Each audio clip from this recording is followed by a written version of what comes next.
Sarah Martinez had always been smaller than most people around her. Standing at 5 feet 2 inches with a petite frame, she looked like someone who belonged in an office cubicle rather than on a military base. Her dark hair was always pulled back in a neat ponytail, and her soft brown eyes often gave people the wrong impression about her capabilities. What they couldn't see was the fire that burned inside her, the determination that had carried her through some of the toughest training programs the military had to offer. Growing up in a small town in Texas, Sarah had been the youngest of 4 children. Her 3 older brothers were all athletes, tall and muscular, while she remained small and quiet. Her parents, both teachers, had always encouraged her to pursue academics rather than athletics. They meant well, but Sarah had different plans. From a young age, she was fascinated by stories of military heroes and special forces operations. While her friends played with dolls, she was reading books about famous battles and military tactics. The turning point came when Sarah was 16. Her oldest brother Jake, who had joined the army, came home on leave with stories about the elite units he had encountered. He mentioned meeting a few female soldiers who had attempted special forces training, though none had succeeded at that time. That night, Sarah made a decision that would change her life forever. She was going to become a Navy SEAL. Her family thought it was just a phase. Her high school guidance counselor suggested she consider nursing or teaching instead. Even her closest friends laughed when she mentioned her plans. But Sarah was determined. She spent her remaining high school years preparing physically and mentally. She ran every morning before school, did countless push-ups and sit-ups, and studied everything she could about military life and SEAL training. After graduation, Sarah enlisted in the Navy with one goal in mind. The road to becoming a SEAL was long and challenging, especially for a woman. At that time, women had only recently been allowed to attempt SEAL training, and the success rate was extremely low. Sarah knew she would face not only the physical challenges of the training but also the skepticism and sometimes the outright hostility of those who didn't believe women belonged in special operations. Her first assignment was at Naval Station Great Lakes for basic training. From day one, Sarah stood out, but not in the way she wanted. While her male counterparts towered over her, she looked almost childlike in her oversized uniform. The drill instructors seemed to take special pleasure in pointing out her size, often making comments about whether she had gotten lost on her way to a different base. Despite the constant remarks about her appearance, Sarah excelled academically and showed impressive endurance during physical training. She wasn't the strongest or the fastest, but she refused to quit when others around her were dropping out. Her persistence caught the attention of some of her instructors, though not all of them were supportive. Chief Petty Officer Williams was one of the instructors who seemed particularly skeptical of Sarah's presence. He was a large man with over 20 years of service, and he made no secret of his belief that women didn't belong in combat roles. During one particularly challenging obstacle course exercise, he watched Sarah struggle with a rope climb that was easier for taller recruits. Instead of offering encouragement, he loudly announced to the group that some people just weren't cut out for this kind of work. Sarah heard every word, but she didn't respond. She had learned early in her military career that actions spoke louder than words. She completed the rope climb, even though it took her longer than the others. That night, while her fellow recruits were relaxing, Sarah was back on the obstacle course, practicing the rope climb over and over until she could complete it as quickly as anyone else. Word of her dedication began to spread among the training staff. Some instructors started to take notice of the small recruit who never gave up, who was always the first to volunteer for extra duties, and who helped struggling classmates without being asked. But there were still many who saw her as a liability, someone who would eventually wash out like so many others before her. The real test came during Hell Week, the notorious part of basic training that pushed recruits to their absolute limits. It was 5.5 days of continuous training with minimal sleep, designed to weed out those who didn't have the mental toughness to be SEALs. Sarah knew this would be her biggest challenge. She had prepared as much as she could, but she also knew that her size would work against her during many of the exercises. The week started with a long beach run followed by hours of calisthenics. Sarah fell behind during the run, her shorter stride requiring more steps to cover the same distance as her taller teammates. The instructors were quick to point this out, yelling at her to keep up and questioning whether she belonged there. By the end of the first day, she was exhausted, but she refused to ring the bell that would signal her withdrawal from training. As the days progressed, the challenges became more intense.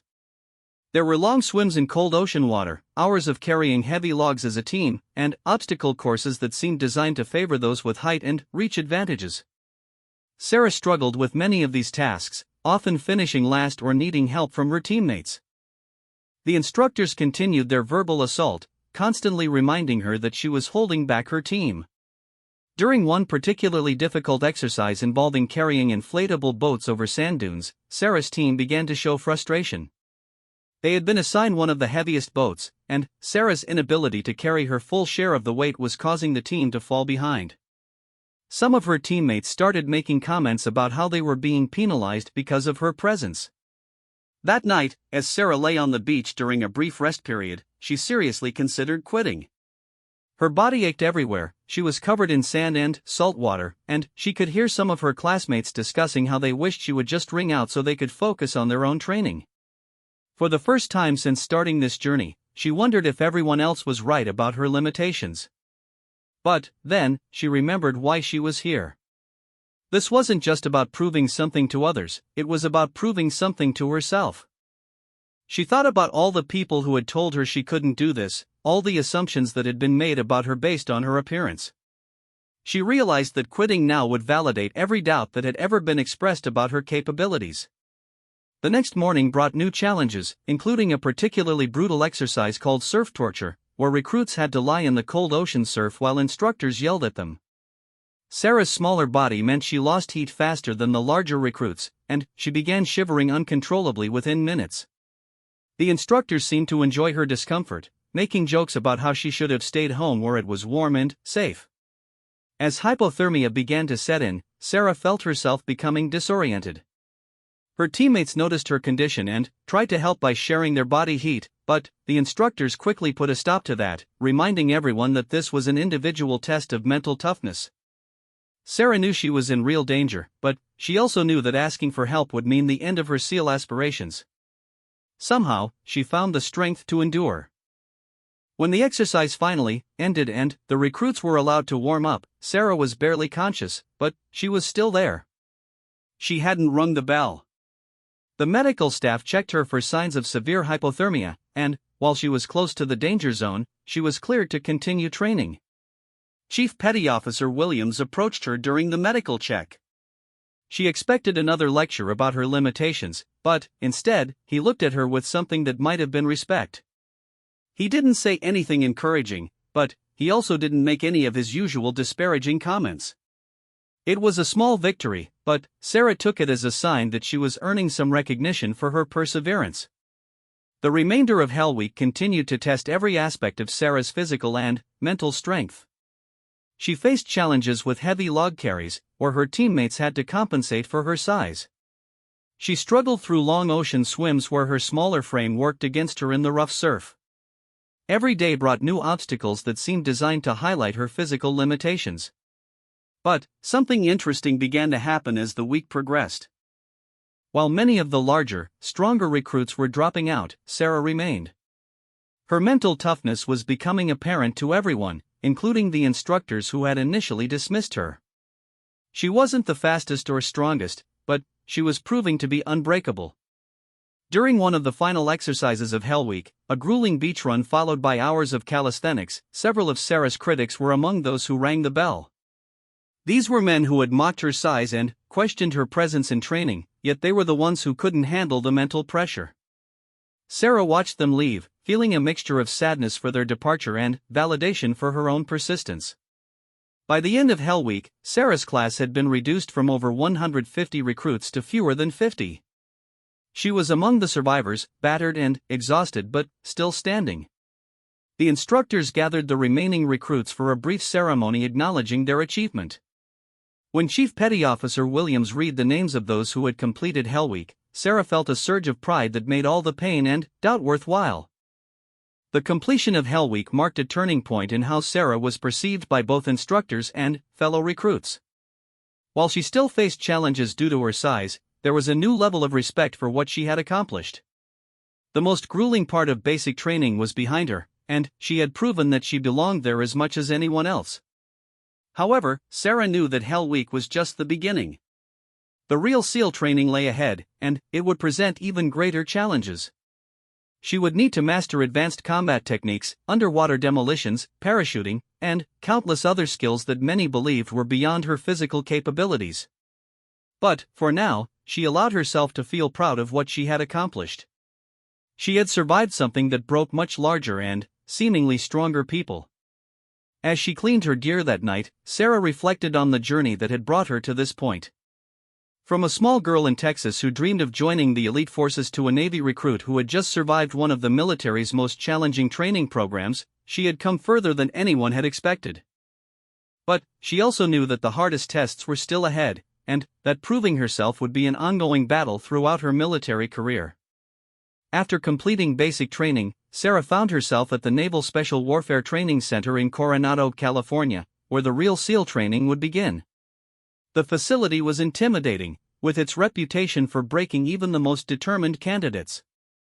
Sarah had heard stories about the training that awaited her, but nothing could have prepared her for the reality of what she would face over the next several months. The advanced training program was divided into 3 phases, each designed to test different aspects of a candidate's abilities.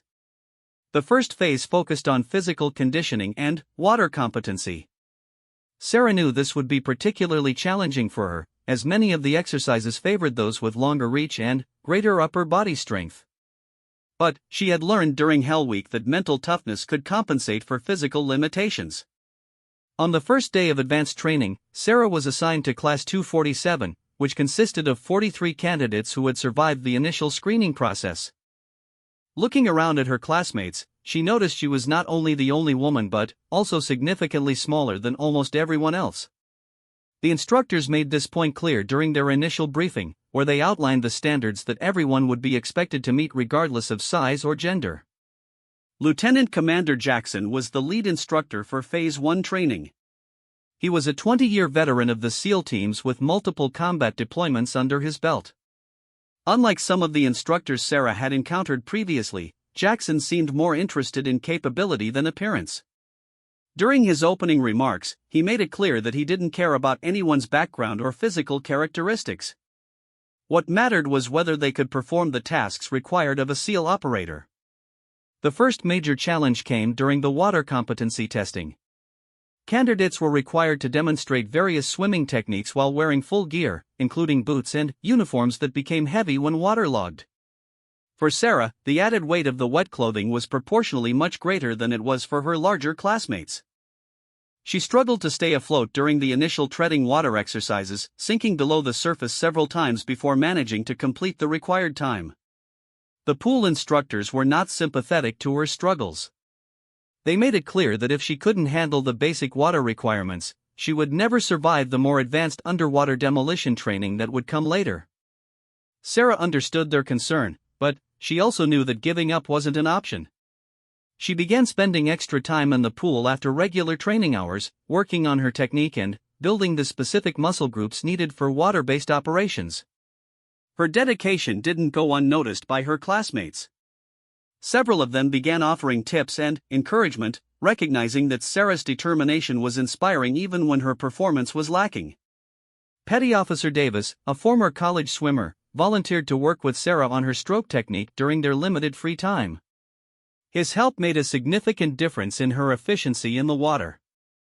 The land-based training was equally challenging but in different ways. Sarah excelled at navigation and tactical planning exercises, often finishing at the top of her class in written exams and problem-solving scenarios. Her academic performance began to earn respect from instructors who had initially focused only on her physical limitations. She demonstrated an intuitive understanding of military strategy and showed exceptional attention to detail in mission planning exercises. However, the physical challenges remained significant. During obstacle course training, Sarah continued to struggle with exercises that required upper body strength or climbing ability. The rope climbs were particularly difficult, as her shorter arms meant she had to work harder to make progress up the rope. She often finished these exercises well behind her classmates, leading to additional criticism from some instructors. One particularly difficult day involved a timed obstacle course that included rope climbs, wall scaling, and heavy log carries. Sarah's team was penalized several minutes because of her slow performance on the rope sections. After the exercise, one of her teammates, Petty Officer Brooks, confronted her about holding back the team. His frustration was understandable, but his words were harsh and personal. Brooks suggested that Sarah was being selfish by continuing training when it was clear she couldn't meet the physical standards. He argued that her presence was unfair to the rest of the team, who might fail because of her limitations. Other team members tried to defuse the situation, but the damage was done.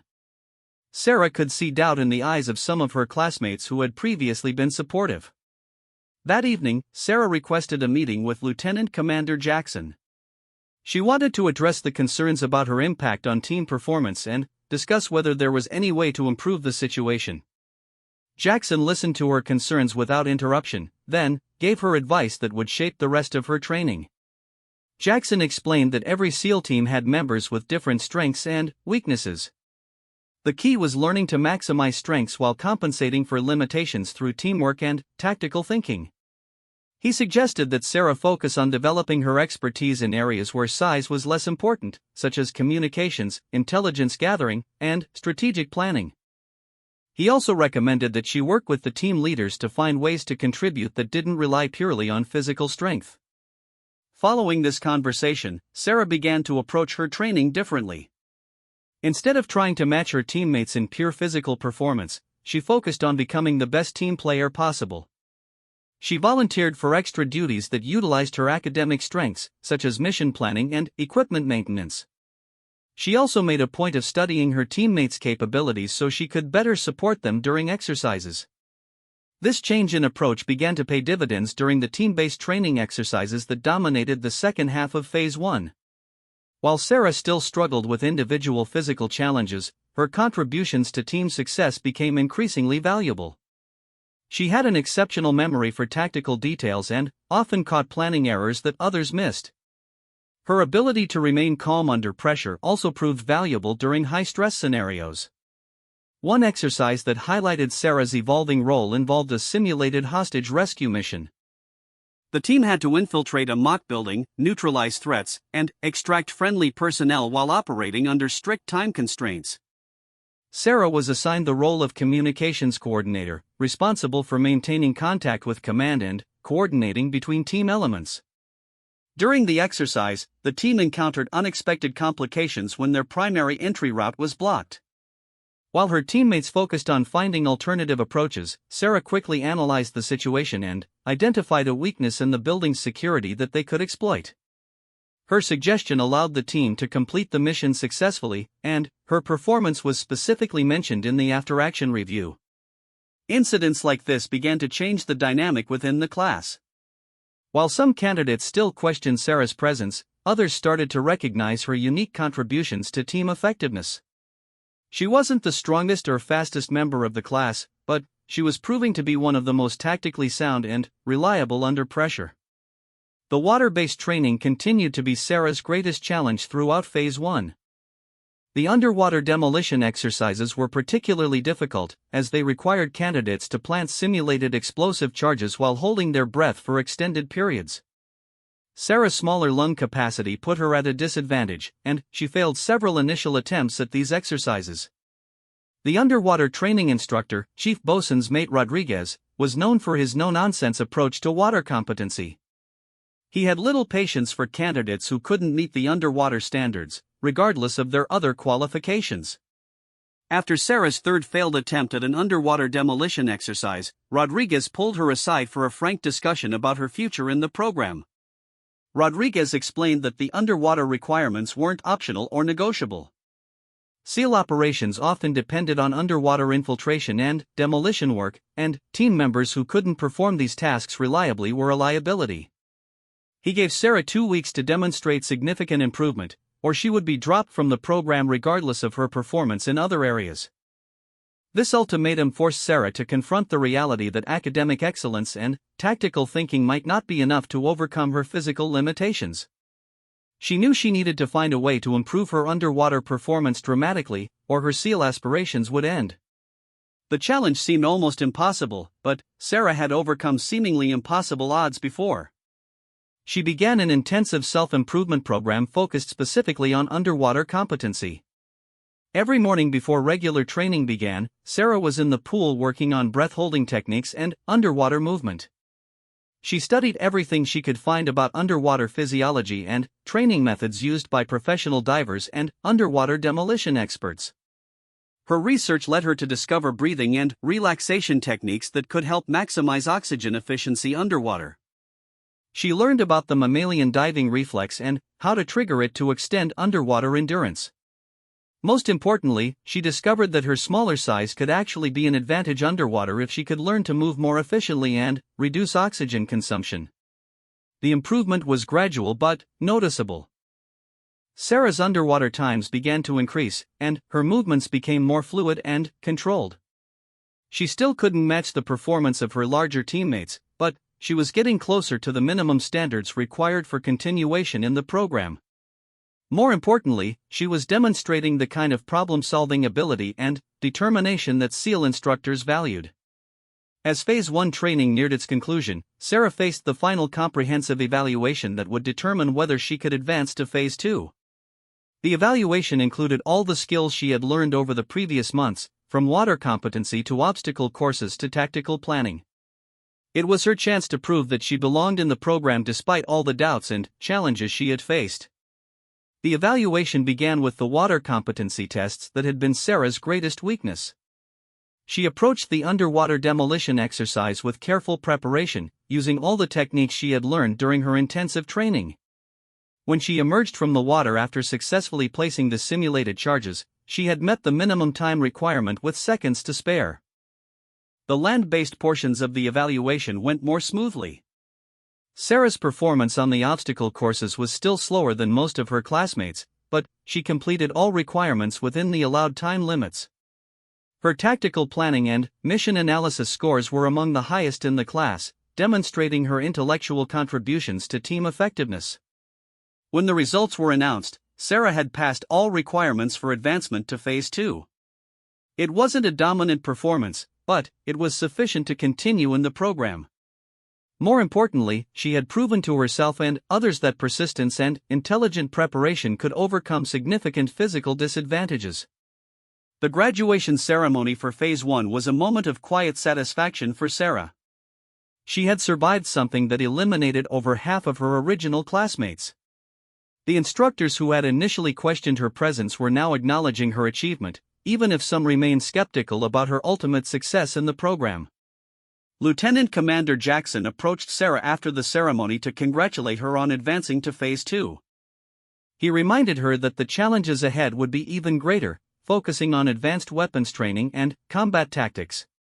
But he also expressed confidence that she had developed the problem-solving skills and mental toughness necessary to continue progressing. As Sarah prepared for the next phase of training, she reflected on how much she had changed since beginning this journey. She had learned to leverage her strengths while addressing her weaknesses through creativity and determination. She had proven that assumptions about capability based on physical appearance could be wrong, and that success in elite military training required more than just size and strength. Phase 2 of SEAL training brought Sarah face-to-face with the combat skills that would define her effectiveness as a special operator. The training facility buzzed with the constant sound of gunfire from the shooting ranges, and the smell of cordite hung in the air like a permanent reminder of the serious nature of what they were learning. Sarah knew this phase would test different aspects of her abilities, and she hoped that weapons proficiency might be an area where her size would be less of a disadvantage. Master Chief Petty Officer Thompson was the primary instructor for weapons training, a grizzled veteran with over 25 years of experience in special operations. He had a reputation for being extremely demanding but fair, evaluating candidates solely on their ability to handle weapons safely and effectively. Thompson had trained thousands of SEALs over his career, and he had seen every type of candidate imaginable succeed and fail. The first week of Phase 2 focused on basic marksmanship with various firearms, from standard-issue pistols to precision rifles. Sarah discovered that her smaller stature actually provided some advantages in shooting. Her steady hands and natural attention to detail served her well in precision shooting, and her lower center of gravity made her more stable in certain shooting positions. During the initial shooting assessments, Sarah surprised many of her classmates and instructors by posting some of the highest scores in her class. While she had struggled with physical strength requirements, she demonstrated exceptional hand-eye coordination and the ability to remain calm under pressure while shooting. Her precision with both pistols and rifles was consistently above average, earning her recognition from instructors who had previously focused on her limitations. However, the weapons training went far beyond basic marksmanship. Candidates were required to demonstrate proficiency with heavy machine guns, rocket launchers, and other crew-served weapons that tested physical strength and endurance. Sarah found herself struggling again when dealing with weapons that were nearly as heavy as she was, particularly during exercises that required rapid deployment and repositioning of heavy equipment. The M240B machine gun proved to be a particular challenge. Weighing over 27 pounds when loaded, it was designed to be operated by soldiers much larger than Sarah. She could handle the weapon while in a fixed position, but the training required candidates to move quickly with the gun, setting it up in new positions under time pressure. Sarah's smaller frame made these movements awkward and slow, leading to criticism from instructors who questioned whether she could effectively employ such weapons in combat. Petty Officer Martinez, who had become one of Sarah's closest allies during training, offered to help her develop techniques for handling the heavier weapons more effectively. Martinez was a compact but muscular candidate who had faced some similar challenges, though not to the same degree as Sarah. Together, they worked on developing leverage and positioning techniques that could help Sarah maximize her efficiency with heavy weapons systems. The close-quarters combat training presented different challenges.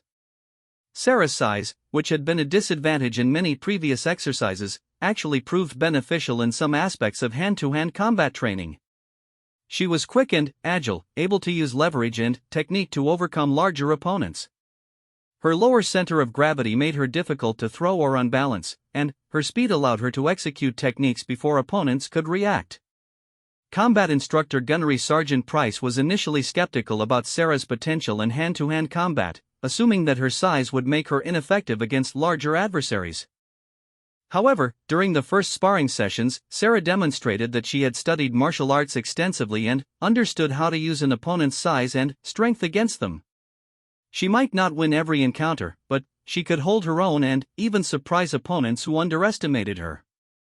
The combat training also included scenarios involving multiple attackers and weapons retention, areas where Sarah's quick thinking proved as valuable as her physical skills. She excelled at situational awareness and tactical decision-making, often identifying threats and opportunities that others missed. Her ability to remain calm and analytical during chaotic combat scenarios impressed instructors who had initially doubted her suitability for special operations. Demolitions training brought Sarah back to technical skills that played to her strengths. The precise calculations required for explosive placement, the attention to detail needed for safe handling procedures, and the problem-solving aspects of demolitions work all suited her analytical mind. She quickly mastered the mathematical concepts behind explosive effects and became one of the most reliable candidates for complex demolitions planning. During one challenging exercise involving the demolition of a simulated enemy bunker, Sarah's team was tasked with destroying the target while minimizing damage to nearby structures.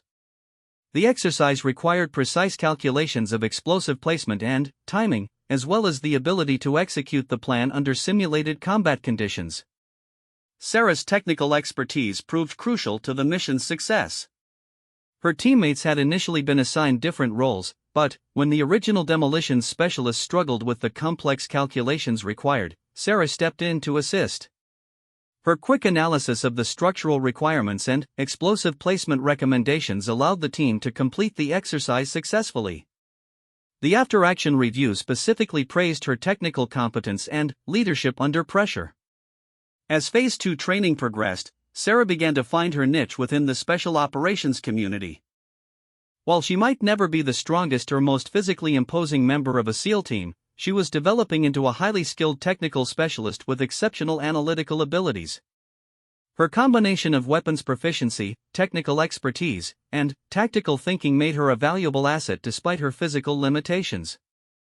The advanced training scenarios became increasingly complex, simulating real-world special operations missions with multiple objectives and complications.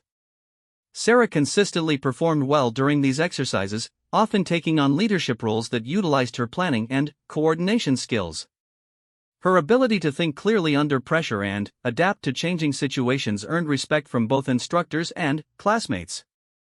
One particularly challenging exercise involved a simulated hostage rescue in an urban environment.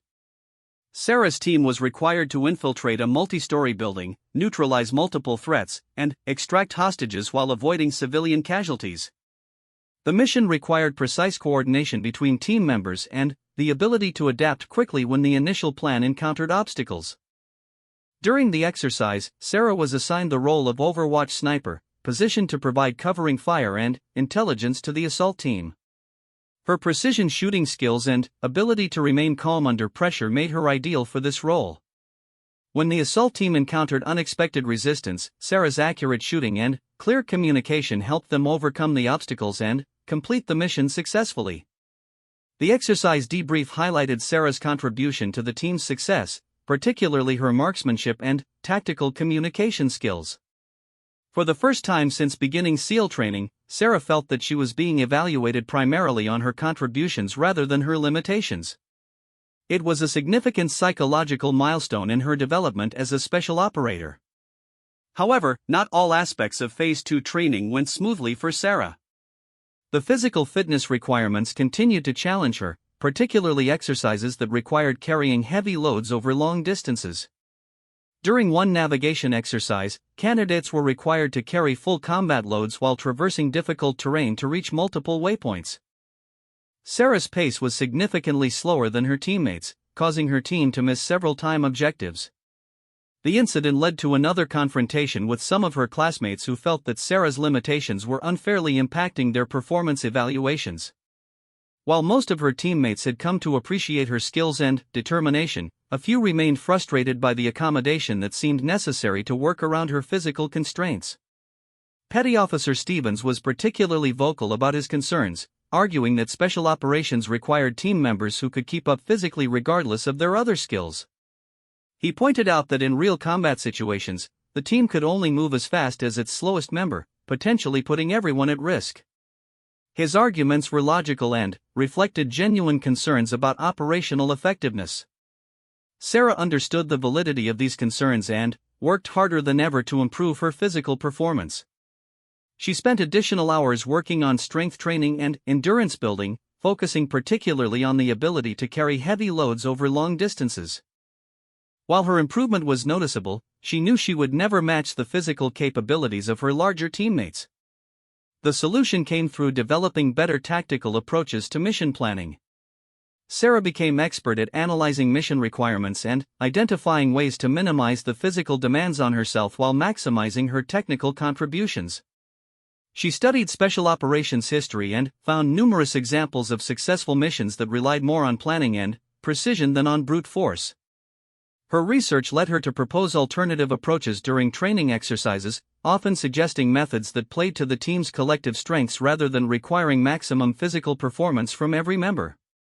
These suggestions frequently resulted in more successful mission outcomes, demonstrating that tactical thinking could often overcome physical limitations. The weapons proficiency testing at the end of Phase 2 proved to be one of Sarah's strongest performances in the entire training program. Her scores with precision rifles were among the highest in her class, and her understanding of weapons systems and employment techniques was exceptional. She had transformed from someone who initially struggled with basic physical requirements to a candidate with genuine expertise in critical combat skills. The comprehensive evaluation for Phase 2 included both individual skills testing and team-based mission scenarios. Sarah approached these evaluations with confidence, knowing that she had developed real capabilities that would contribute to SEAL team effectiveness. Her performance during the evaluation period reflected the growth she had experienced throughout the training program. During the final shooting assessment, Sarah achieved perfect scores on both pistol and rifle qualifications, something accomplished by only a few candidates in her class. Her demolitions knowledge test resulted in the highest score recorded, and her performance during tactical scenarios consistently demonstrated sound judgment and effective leadership abilities. When the Phase 2 results were announced, Sarah had not only passed all requirements but had earned recognition as one of the top technical performers in her class. Her weapons scores and demolitions expertise placed her in the top 10% of candidates, while her tactical planning abilities were ranked even higher. The advancement ceremony for Phase 2 felt different for Sarah than previous milestones. For the first time, she felt that she was being recognized for what she could do rather than merely acknowledged for what she had survived. The instructors who spoke with her after the ceremony focused on her demonstrated capabilities and potential contributions to special operations rather than her physical limitations. Master Chief Thompson approached Sarah after the ceremony to discuss her future in the SEAL teams. He explained that her combination of technical skills and tactical thinking made her particularly well-suited for certain types of special operations missions. He mentioned that there were roles within the SEAL community where her specific skill set would be highly valued. Thompson also addressed the concerns that had been raised about Sarah's physical limitations. He explained that every SEAL team was composed of specialists with different strengths and that mission success depended on effectively utilizing each member's capabilities. He suggested that Sarah focus on developing her technical expertise even further during the final phase of training. As Sarah prepared for Phase 3, the final stage of SEAL training, she felt a sense of accomplishment that had been missing from her earlier achievements. She had not only survived the training but had begun to excel in areas that would make her a valuable member of a SEAL team. The journey from being seen as a liability to being recognized as a skilled specialist had required tremendous personal growth and determination. The challenges of Phase 3 would focus on advanced tactics and specialized operations, areas where Sarah's analytical abilities and technical expertise would be crucial. For the first time since beginning this journey, she approached the next phase of training with confidence rather than just determination. Phase 3 marked the final stage of Sarah's journey to become a Navy SEAL, and it would test everything she had learned while preparing her for the realities of special operations. The training facility took on a different atmosphere during this phase, with more emphasis on realistic mission scenarios and advanced tactical operations. Sarah knew this was her last chance to prove that she belonged among the elite warriors she had dreamed of joining since childhood. Captain Morrison was the commanding officer overseeing Phase 3 training, a decorated SEAL with multiple combat deployments and a reputation for producing exceptional operators. Unlike some of the instructors Sarah had encountered earlier in her training, Morrison was known for his ability to identify and develop each candidate's unique strengths while ensuring they met the rigorous standards required for special operations. The first major component of Phase 3 was advanced reconnaissance and surveillance training. This area immediately played to Sarah's strengths, as it required patience, attention to detail, and analytical thinking more than pure physical prowess.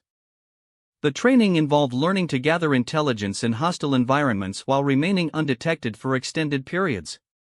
Sarah excelled during the surveillance exercises, demonstrating an exceptional ability to remain motionless for hours while observing target areas and recording detailed intelligence about enemy activities. Her smaller size actually proved advantageous in these scenarios, as she could conceal herself in positions that would be impossible for larger operators. Her reports were consistently among the most thorough and accurate in her class. During one particularly challenging surveillance exercise, candidates were required to observe a simulated enemy compound for 72 hours while remaining undetected by roving patrols. Sarah selected a concealed position that utilized her compact size to maximum advantage, allowing her to maintain observation while remaining completely hidden from the security forces searching for surveillance teams. Her surveillance report identified patterns in enemy movement that other candidates had missed, including shift changes and routine activities that would be crucial for planning an assault on the compound. The instructors praised her analysis and noted that her intelligence gathering would be invaluable for mission planning in real-world scenarios. The advanced communications training was another area where Sarah's technical aptitude served her well. SEAL teams relied heavily on sophisticated communication equipment to coordinate with headquarters and other units during complex operations. Sarah quickly mastered the various radio systems and satellite communication devices, becoming one of the most proficient communications operators in her class. Her understanding of communications protocols and her ability to remain calm under pressure made her particularly effective during exercises involving communication breakdowns and emergency procedures. When other candidates became flustered trying to re-establish contact with command during simulated crisis situations, Sarah methodically worked through troubleshooting procedures and often succeeded in restoring communications when others had failed. The medical training component of Phase 3 revealed another area where Sarah's analytical mind and attention to detail proved valuable. While all SEAL candidates received advanced medical training, Sarah demonstrated an exceptional aptitude for field medicine and trauma care. Her steady hands and ability to work under pressure made her particularly effective during medical emergency scenarios. During one realistic training exercise involving mass casualties, Sarah was assigned to provide medical care to multiple wounded personnel while under simulated enemy fire. Her calm demeanor and systematic approach to triage allowed her to prioritize treatment effectively and potentially save more lives than candidates who had more medical experience but struggled with decision-making under pressure. However, the physical challenges of Phase 3 continued to test Sarah's limits. The advanced infiltration techniques included rappelling from helicopters, underwater approach methods, and long-range land navigation that required carrying heavy equipment loads. Sarah's performance during these exercises remained below average compared to her physically stronger classmates. The helicopter insertion training was particularly challenging. Candidates were required to fast rope from aircraft onto small landing zones while carrying full combat equipment. Sarah's grip strength, which had always been a limitation, made it difficult for her to control her descent properly. During her first several attempts, she landed hard and off-target, raising concerns about her ability to perform this crucial special operations skill. Master Chief Ramirez was the senior instructor for infiltration techniques, and he had serious concerns about Sarah's performance during helicopter operations. After watching her struggle through multiple attempts at fast roping, he called her aside for a frank discussion about her future in the program. He explained that helicopter insertion was not an optional skill for SEAL operators and that her current performance level would make her a liability during real operations. Sarah knew that Ramirez was right about the importance of helicopter operations, but she also believed that she could improve her performance with additional training and technique refinement. She requested extra practice time and permission to work with experienced instructors on developing alternative approaches that might work better with her physical limitations. The extra training sessions revealed that Sarah's fast roping technique was fighting against her natural strengths rather than utilizing them. Working with a former special operations instructor who specialized in training smaller personnel, Sarah learned to use her agility and lower center of gravity to improve her control during descent. While she would never be as smooth as larger operators, she developed sufficient proficiency to meet minimum standards. The final major component of Phase 3 was the capstone exercise, a comprehensive mission that would test every skill candidates had learned throughout their training. The exercise involved a complex multi-phase operation including infiltration, reconnaissance, target elimination, and extraction. Sarah knew this would be her ultimate test and her final opportunity to prove she belonged among the SEAL teams. The mission scenario involved a simulated terrorist compound located in difficult terrain. Sarah's team was tasked with infiltrating the area undetected, gathering intelligence about enemy activities, eliminating specific high-value targets, and extracting without being discovered. The exercise would last 5 days and would test every aspect of their training. Sarah was assigned the role of team communications specialist and secondary sniper, positions that utilized her demonstrated strengths while still requiring her to participate fully in all aspects of the mission. Her responsibilities included maintaining contact with headquarters, coordinating between team elements, and providing precision fire support when needed. The infiltration phase went smoothly for Sarah's team. Her navigation skills and attention to detail helped them reach their initial observation position without detection, and her camouflage and concealment techniques kept them hidden during the reconnaissance phase. Her intelligence reports provided valuable information about enemy strength and routines that would be crucial for the assault phase. When the team moved to the assault phase, Sarah's role shifted to providing overwatch and fire support from a concealed position. Her marksmanship skills proved crucial when the assault team encountered unexpected resistance. Her precise shooting eliminated threats that could have compromised the mission, while her clear communication helped coordinate the team's movement through the compound. The most challenging moment of the exercise came during the extraction phase.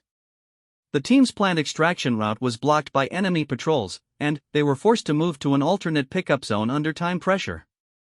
Sarah's navigation expertise became crucial as she guided the team through difficult terrain while maintaining communication with the extraction helicopter.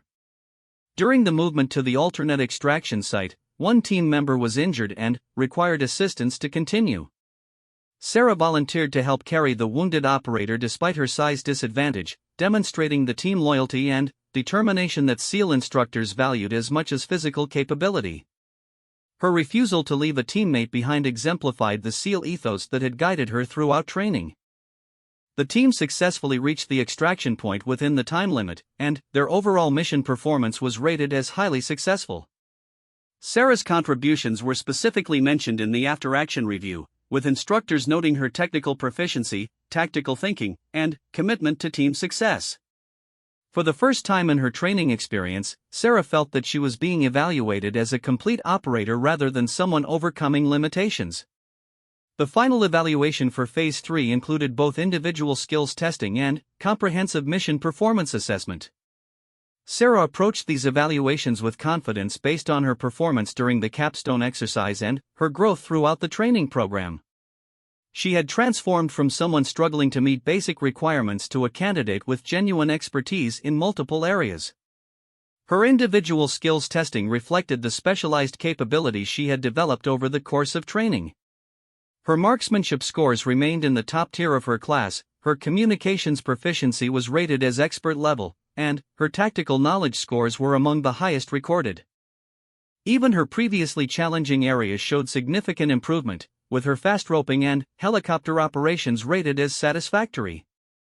The mission performance evaluation focused on her contributions to team effectiveness and her demonstrated ability to perform special operations tasks under realistic conditions. The evaluation team noted her exceptional intelligence-gathering capabilities, her reliable communication support, and her effective employment of precision weapons. They also praised her leadership abilities and commitment to team success. When the final graduation ceremony arrived, Sarah stood among the 28 members of Class 247 who had successfully completed all phases of SEAL training. From an initial class of over 150 candidates, they represented less than 20% who had possessed the combination of physical capability, mental toughness, and technical proficiency required to become Navy SEALs. Captain Morrison addressed the graduating class, emphasizing that completing training was just the beginning of their careers as special operators. He reminded them that they would continue learning and developing throughout their time with the teams, and that their success would depend on their ability to adapt and grow as the missions they faced evolved. When Morrison called Sarah's name to receive her SEAL Trident, the insignia that marked her as a qualified special operator, she felt a surge of emotion that encompassed her entire journey. From the small girl in Texas who had dreamed of joining the elite forces to the qualified SEAL operator standing before him, she had overcome countless obstacles and exceeded every expectation. The ceremony concluded with the traditional pinning of the trident, where family members and fellow SEALs attached the insignia to the new graduates' uniforms. Sarah's parents had flown in from Texas for the ceremony, and she could see the pride and amazement in their eyes as they realized their daughter had achieved something that many had thought impossible. In the weeks following graduation, Sarah received her assignment to SEAL Team 7, a unit that specialized in the type of technical operations where her skills would be most valuable. Her commanding officer, Lieutenant Commander Hayes, had specifically requested her based on her training performance and her demonstrated expertise in communications and precision shooting. The team members who welcomed Sarah were experienced operators who evaluated new members based on capability rather than appearance. They had read her training reports and understood the unique skills she would bring to their operations. While she would still need to prove herself in the field, she was starting from a position of respect rather than skepticism. Sarah's first deployment with SEAL Team 7 took her to a classified location where her communications expertise and intelligence-gathering abilities were immediately put to use. The mission she participated in relied heavily on precision and technical proficiency, areas where her training and natural abilities made her an invaluable team member. During one particularly complex operation, Sarah's ability to maintain communications during a communications blackout allowed the team to coordinate a successful mission that might otherwise have failed. Her quick thinking and technical knowledge provided solutions to problems that could have compromised both mission success and team safety. As Sarah settled into her role as a SEAL operator, she reflected on the journey that had brought her to this point. She had proven that assumptions about capability based on physical appearance could be wrong, and that success in special operations required a combination of skills that went beyond pure physical strength. Her determination to overcome limitations through intelligence, preparation, and teamwork had opened doors that many had believed would remain closed to someone of her size. The challenges she had faced during training had prepared her for the realities of special operations, where success often depended more on planning and execution than on overwhelming physical force. Her technical expertise and analytical abilities made her a valuable specialist whose contributions enhanced overall team effectiveness. Years later, as Sarah looked back on her career, she realized that her greatest victory had not been completing SEAL training or proving her critics wrong. Her greatest achievement had been demonstrating that diversity of skills and perspectives could strengthen special operations units, and that the military's elite forces could benefit from operators who brought different capabilities to the team. She had not just earned her place among the SEALs, she had helped redefine what it meant to be a special operator in the modern military.